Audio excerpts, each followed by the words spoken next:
Hi everyone, and welcome to the third episode where I'm gonna delve into the game model, how you build your game model. That's what I'm trying to do here. And today I want to start by the limiting beliefs of what game model actually is and what people think that it is. I'm gonna give you a few ideas of mistakes that people make when they think about the game model and how can we help to help these people to understand what game model is and what is not. The most basic one is that game model is a formation, especially when you have the tactical board and you are using it, because game model is not the formation and media. A lot of times we are guided by the media trying to uh, plant ideas, trying to plant seeds into our minds because it's the most visible way of watching a football team and also the most easiest way to explain it. When you get a board and you put it on the TV and you just show the formation, it seems that that's it and your team is actually just that, just a formation. Whereas the formations are only the starting point, I would say, because if you stop the frames of a video of a match anytime, most likely they will not be in that position. That is a starting point. When you start to press, most likely you're going to have a preferred position for your defenders, midfielders, and attackers. But after 5 seconds, because the game is not always the same, in fact it's always different, so you never know exactly where the ball goes to, or although there are always patterns, and you try to follow those patterns, and that's why you create patterns within your team in the way of pressing. But most likely you're going to end up with three defenders and four midfielders, where you started with a 4-4-2 formation but then you have a 3-4-3. It's very common that this happens, and with the time passing by, if you stop in different frames, that's what you're going to find. And formations, they they are so basic that they don't explore the deepness that game model has to have. So game model is very based on the identity that you have. Information is one part of the identity, but again, it's a starting point. The second one is that game model belongs to the coach. Now, this one, I want to clarify one thing here. All the coaches, they should have their preferred way of playing, their vision about the game, the way they want their teams to play. That makes sense, and you should have all of them. They should have their game model. It's normal. However, game model becomes much more deeper because you need to adapt your game model, your vision, your preference to the people in front of you, the players, the culture of the club, the history. Is the club used to play in that formation? Yes or no? And how can that impact your style, the way you want to play? Because are you coming in the beginning of the season where you have time to maybe change one or two players or five or six, or you come in the middle of the season, and how can that impact the performance that the team will have? Also, media, again, they reinforce this idea because it's easy to sell, it's easy to show, it's very sellable, it's very easy for them to show you that this is the way that this coach is amazing, he's a genius or she's a genius because they made this change or that change or whatever. um, it's always very dangerous when it's easy to sell, it's easy to explain, because then there's most likely there's layers, deeper layers between that idea they are trying to sell them. Then, if the game model changes with every coach that you have at the club, most likely the identity that we just spoke, it's not there. So again, this is a red flag, a dangerous mark that the club needs to pay attention to. It also brings chaos to the recruitment. If your recruitment department is always changing depending on whoever is in charge, mainly the coach, this becomes a nightmare that no one wants to be involved. Now, there are always, if there's no consistency, again, there will be discrepancies between club, coach, the signings of the players. This will bring problems to the recruitment department, and so on and so on. So, whenever you have the power centralized in only one person, regardless if it's the head coach, if it's the sporting director, if it's the football responsible, the president, regardless of whoever has the centralized power decision, it becomes dangerous, because then if it's not shared, agreed between a lot of parties that have a direct impact on the performance of the team, this will be very dangerous for the club. Then the third one is game model is about possession based or transitions or direct football.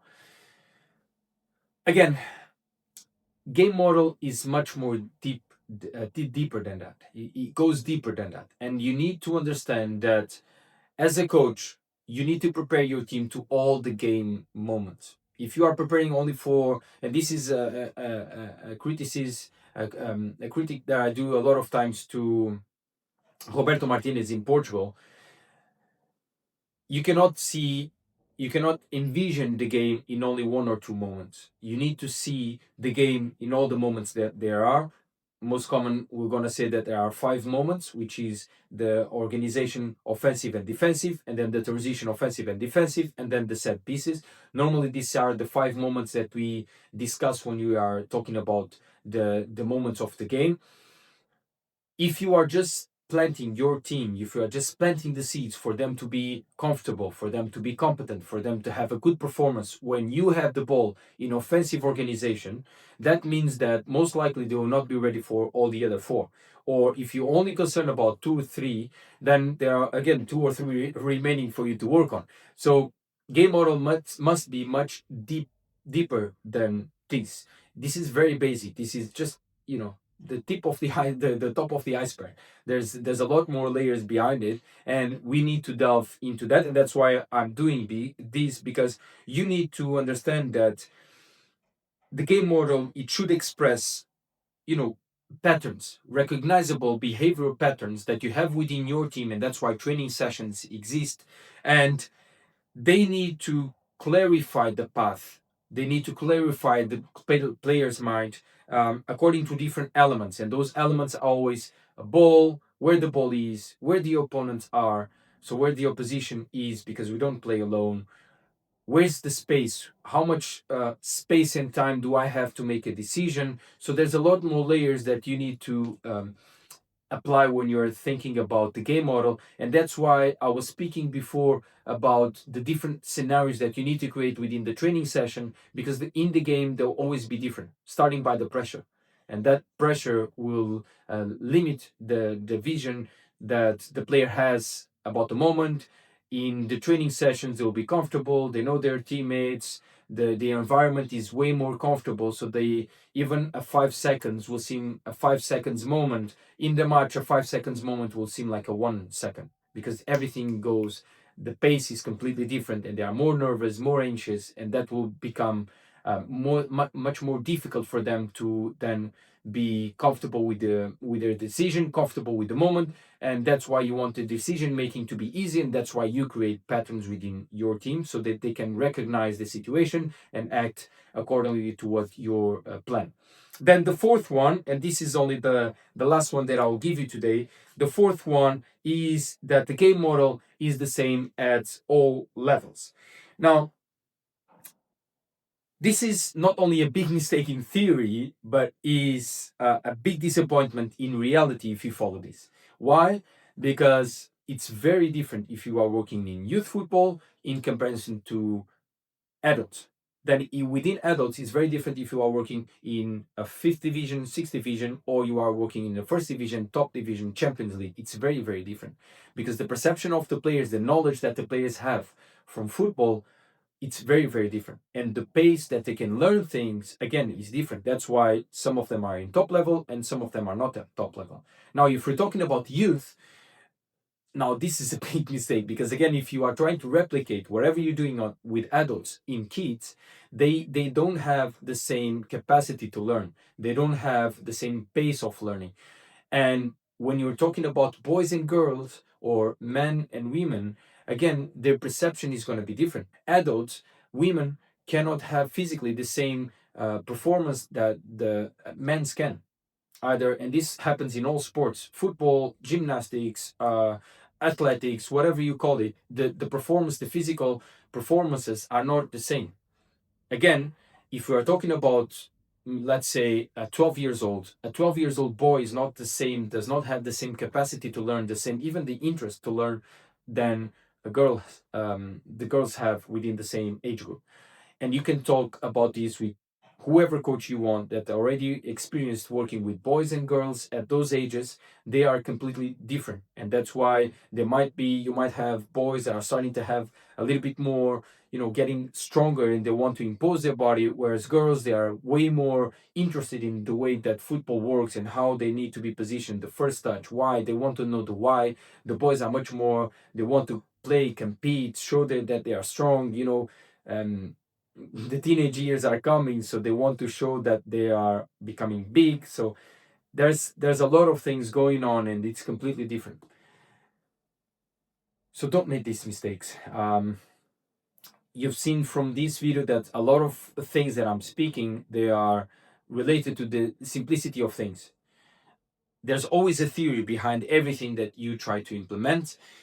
My best advice will be for you to, of course, study the context that you are working, align all the departments within whatever you're doing, so that you understand exactly what you are trying to implement, and everyone around you is working towards the same direction. You need to create this, and you need to avoid all the simplicity, all the headlines, all the things that they see in the top of the iceberg. There's a lot of more layers behind it, and you need to study them. And we're going to start delving on that first before we go to the practical side of things.